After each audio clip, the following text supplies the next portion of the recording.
Well, I'm almost done with packing stuff up. Here we have the Tensai model TA-2650 amplifier. We have seen this before. I demonstrated the inside of the unit. We had to look at the rather weird electromechanic volume control, which does have these electronic push buttons on the front, but a potentiometer with a motor inside. I have sold this on eBay. Should have kept it. Oh dear, I got it together with a tuner for €6 at a flea market. I sold it for €3.50, which is kind of disappointing, but oh well, I didn't need this thing, so at least I'm getting the space. But let's have a closer look. You can see we have the power button and a headphone output. We have 4 inputs, phono, tuner, auxiliary, and a tape monitor. We do have a muting feature. 2 pairs of speakers can be hooked up. We do have both a subsonic and a high filter, and of course a loudness. Here we have the tone controls, bass, treble, and balance.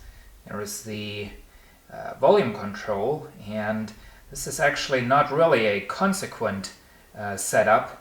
There have been amplifiers and preamplifiers in the early 80s where they also did the tone controls and balance control all with that electronic setup.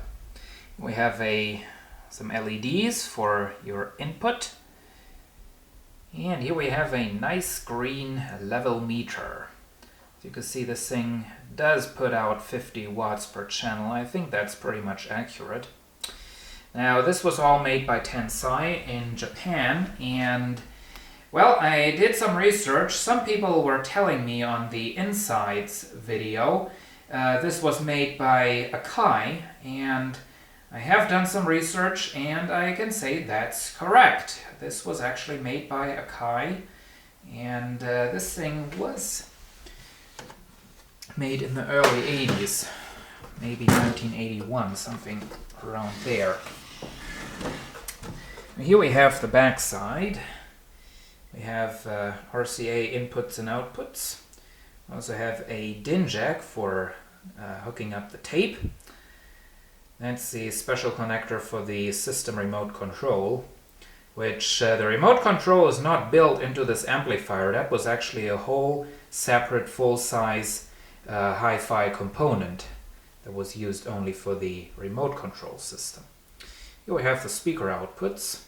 This is kind of typical for early 80s Japanese equipment that was built for the German market. They just couldn't decide whether to use RCA jacks or DIN jacks, so sometimes they used both. And there we have some of the data. Made in Japan, Tensai International. Power consumption is 250 watts, so I would say the 50 watts per channel rating is more than accurate. It says 80 on the serial number. Maybe this was made in 1980. So, now I'm going to pack this thing up and send it out, and well, that's it. That was the Tensai model TA-2650 amplifier.